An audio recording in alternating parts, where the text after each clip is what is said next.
샬롬, 반갑습니다. 하나님의 말씀을 사모하는 여러분들에게 하나님의 은혜와 축복하심이 함께 임하시기를 바랍니다. 오늘은 마태복음 4장 1절로 25절의 말씀을 가지고 예수님이 받으신 세 가지 시험이라는 주제로 우리가 요약 강해를 나누어 봅니다. 마태는 4장에서 우리에게 왕 되신 예수님의 인성을 지금 소개하고 있습니다. 왕은 다른 사람들을 통치하기 이전에 자신을 다스릴 수 있음을 입증해 보여야 하는 겁니다. 사울이 그의 왕권을 잃은 이유도 바로 여기에 있습니다.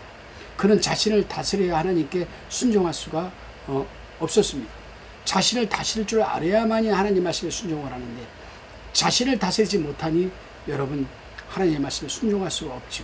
그러니 당연히 왕권을 잃을 수밖에 없는 겁니다. 마태복음 4장에서는 왕이 이 세상의 왕인 그의 적을 만나서 패배시키고 승리하시는 모습이 기록되어 있는데, 더 나아가서는 에덴 동산에서 우리 인간이 사단에게 넘겨주었고 또 여러분 또 빼앗겼던 그 영생권, 또 이 세 가지 이 부분 이유에 대해서 우리 예수님께서 이 땅에 오셔서 그걸 다 회복시켜 주시는 내용들이 여러분 마태복음 4장에 기록되어 있습니다. 4장 1절로 11절까지를 살펴보면 예수님께서 성령에 이끌려 광야로 나가서 마귀에게 시험을 받는 모습이 나옵니다. 이 시험에서 그리스도는 아담과 다윗이 두 가지 구약의 모형을 이루어 가시는 것을 우리가 볼 수가 있습니다. 먼저 마지막 아담의 모형을 보면은 아담은 아름다운 동산에서 시험을 받았고 그리스도는 의로운 외로운 광야에서 시험을 받으셨습니다. 아담은 시험을 받았을 때 최상의 조건에 있었고 그리스도는 굶주리셨습니다. 세 번째로 아담은 옛 창조의 왕이었지만 그리스도는 새로운 영적인 창조의 왕이십니다. 네 번째로는 아담은 범죄하여 지배권을 상실하였지만 그리스도는 순종함으로 아담이 잃은 것을 되찾으셨습니다. 다섯 번째로 아담은 패배했으나 인류에게 죽음을 가져왔습니다. 패배함으로 해서 그리스도는 승리하셨으므로 그를 믿는 모든 사람에게 여러분 영생, 즉 생명권을 주셨습니다. 다윗의 자손으로서의 모형을 보게 된다면 다윗과 그리스도는 베들레헴 출신입니다. 둘 다 하나님께 선택을 받아 기름을 받았습니다. 둘 다 추방을 당하였으며 박해를 받았습니다. 골리앗은 이스라엘을 40일간 조롱하였지만 사단은 그리스도를 40일간 공격하였습니다. 다윗은 거인을 죽이는데 5개의 돌 중에서 1개를 사용했습니다. 그리스도는 5책 중에서 1권의 책을 사용하여 사단을 물리치셨습니다. 다윗은 거인의 검으로 그의 머리를 잘랐고 그리스도는 성령의 검인 하나님의 말씀으로 사단을 이기셨습니다. 그렇습니다, 여러분. 사단은 몸 곧 육신의 욕망에 호소하고 있습니다. 굶주림 자체의 죄가 되는 것은 없지요. 그러나 사단은 만일 그리스도께서 하나님의 아들이라면 하나님께서 그를 배고프게 하지 않으셨을 것이라는 아주 교묘하게 유혹을 저는 이거를 체험해 봤습니다. 제가요 40일 금식 기도를 제가 86년, 87년, 88년 3년 동안 연달아서 3번을 해봤습니다. 해본 게 아니고 하나님이 강권적으로 시키신 거죠. 뼈만 남아가지고 아주 그냥 조금만 부딪히면 탈골될 정도로 해서 제가 내려왔으니까. 그때 제가 첫 번째 40일 금식 기도할 때 28일째입니다. 얼마나 배가 고픈지요. 이렇게 사각사각 기어 나왔는데 그 당시는 그 오살리 그 순복음 기도원 거기 오살리 기도원에 믿음의 집이라고 있었습니다. 거기에다 203호에서 금식을 했었는데 1층은 평신도들이 이제 그 숙식하면서 금식하는 숙식하는 그런 장소였었습니다.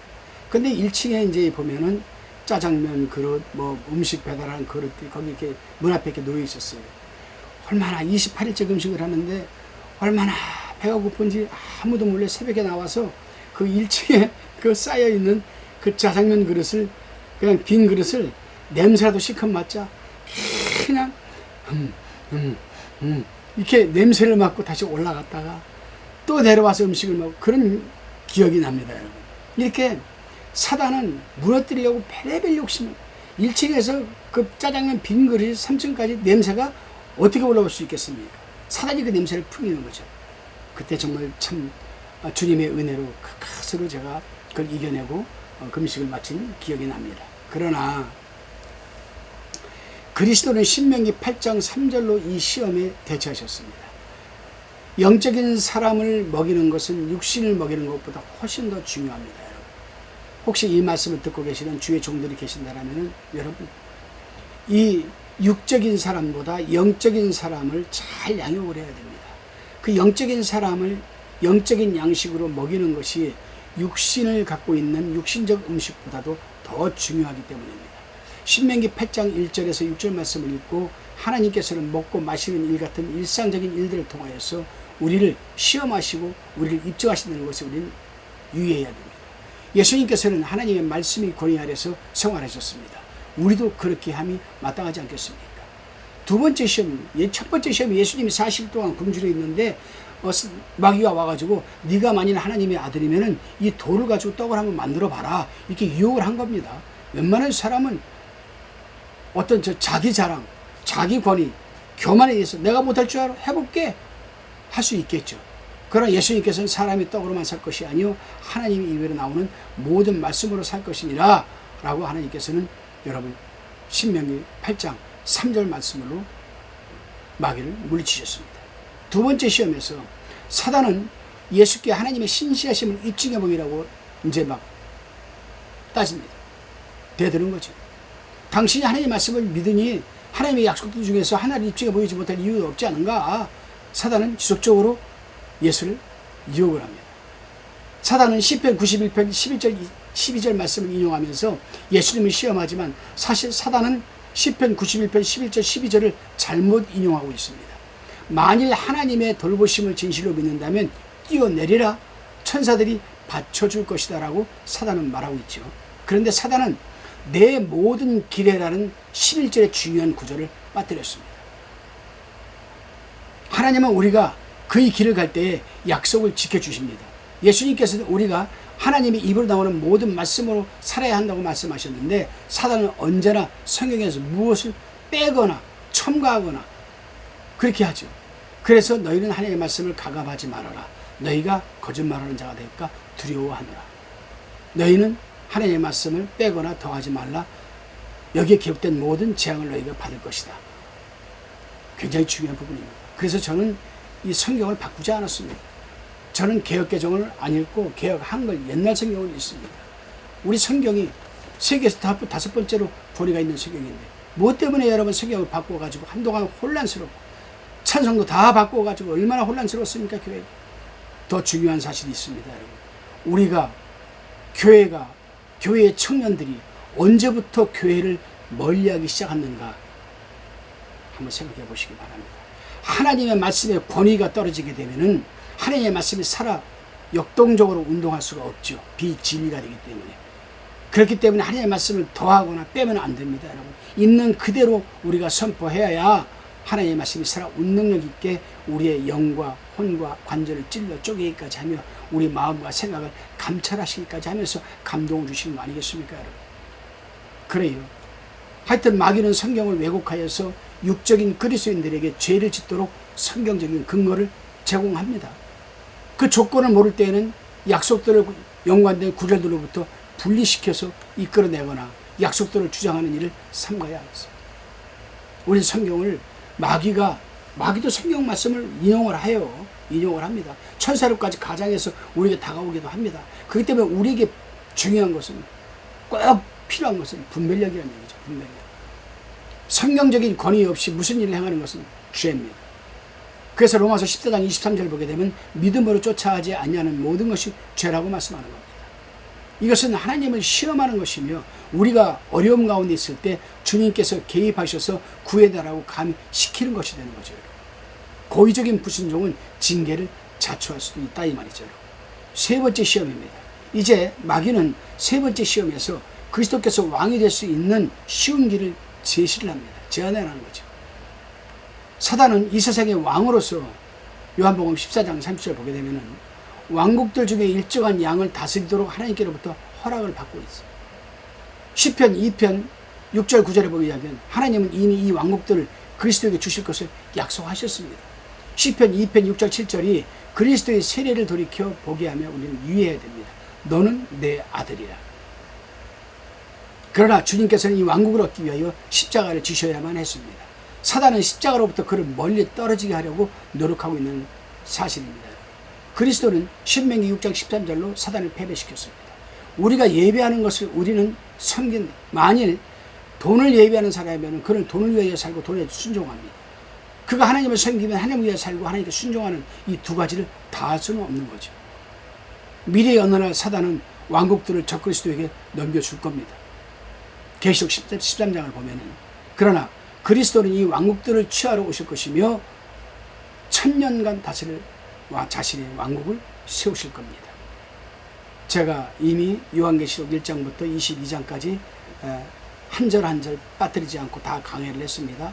여러분 화평방송 들어오셔서 민충만 목사의 이 요한계시록을 한번 들어보시기 바랍니다. 우리는 마태복음 4장을 통하여 다음과 같은 실천적인 교훈을 받아야만 합니다. 그리스도는 인간으로서 사단에게 시험을 받으셨으며 인간으로서 사단을 이기셨습니다. 그렇기 때문에 인간으로서 에덴 동산에서 뺏겼던 것을 다시 다 찾아올 수가 있었던 겁니다.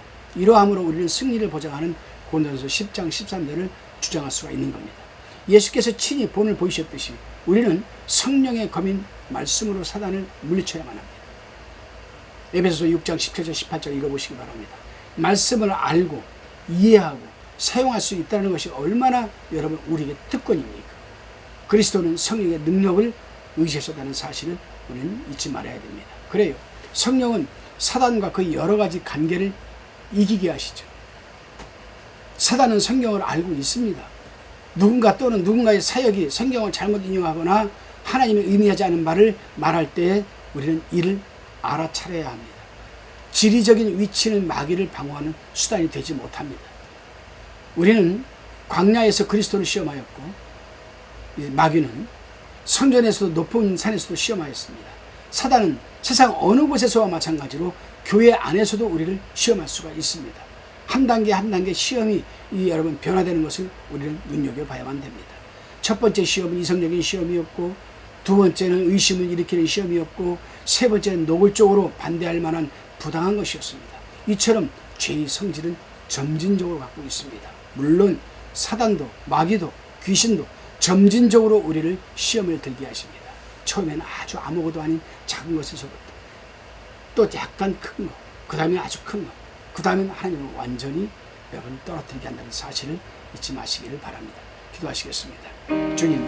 주님을 믿고 따르는 우리도 살아가는 삶의 현장에서 순간순간 사단이 시험에 들 수도 있습니다. 그럴 때마다 살아있는 하나님의 말씀으로 승리하게 하옵소서. 그러기 위해서 주님을 위하여 모든 것을 내려놓고 주님을 따르는 제자로 살면서 주님께서 행하신 일을 행하는 삶이 되도록 은혜를 베풀어 주옵소서. 예수님의 이름으로 기도드리옵나이다.